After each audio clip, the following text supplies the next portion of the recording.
Jeffrey has finally finished his Roblox game. He's so excited and he wants to release it and make it explode off the bat. He's talked to numerous people about how to go about it, and all of them have said that you should do ads. So he did. He did listen to all of his friends, even though they hadn't even made a game before, let alone a successful one. Well, it doesn't really matter, whatever. He had 10k in his account and planned to spend it evenly between 10 days on sponsors, because some people said they worked better. What happened next? When the big release day finally came, he and his friends all joined the server. Jeffrey had bought sponsors for the upcoming few days, and they waited until people joined. Well, they didn't have to wait long because a couple of people already started to join. Jeffrey was so hyped that he played the game literally 24/7 and would be excited every time a new player joined. But then the 11th day came. No more money for sponsors. Jeffrey was still playing, but he noticed that the players weren't really joining. He became sad and started wondering, how come my game didn't become popular? I did exactly what others did. Adonis doesn't rely on ads or sponsors. He does what others don't. He does the hard work, especially when he doesn't feel like it. In other words, he makes a game that is actually worth playing. Okay, just kidding. He realizes that to become successful, you have to seek advice from successful people and replicate exactly what they did, and that taking advice from most people simply does not work. Why? Because most people aren't successful. Like, how do you expect to become better at football if you go to a basketball coach?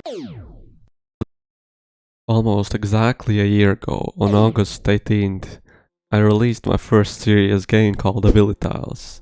Now, I won't get into too much details on what's it about for the sake of this video, but you can just go watch the trailer after this video. It's the first one on my channel. Our main Get Big model was doing Roblox sponsors. I also tried ads for the sake of it, but they were even more ass. Let me show you how they went. Okay, let's see. I put in 5k each day. The impressions seem pretty fine, but there weren't too many clicks. Like, I'm not really sure if these are good stats, because I can't really compare it to anything, as it's my first game. But you can compare it if you have anything to compare to it. Sometimes I would throw in a few thousand, like, for example, 15k in at a time, so I don't have to renew it each day, so it renews automatically. Overall, it was pretty cool when the sponsorships were running, because people would actually join, and we could actually play, because you need at least 2 people to play. Now for the ads, they were literally a scam. Like, I put in a bit less for them, only 2k, but they brought in like nothing compared to these sponsorships. As I've said previously, this was the main way we got traction for the 2 weeks it was somewhat played. We also tried DMing YouTubers and making a TikTok account, which was run by this guy who also worked on the game. Both of those weren't very effective. Back then, I didn't know the principles of good copy, so I went with this. I'll quickly go over some faults of these emails that I had. First of all, literally all of the emails were the same. They had some generic compliment that just makes me seem like a robot and not actually care about their content. So what I should have done here is actually look for the creator's content and find some video that I really liked and name those specific situations. Also, I wouldn't introduce myself at the top and instead start with something catchy and outstanding. Perhaps the customized compliment, because it takes up precious space of which the attention can be grabbed when he goes through like 100 emails. Another important thing is that a unique video opportunity literally sounds like a fucking scam.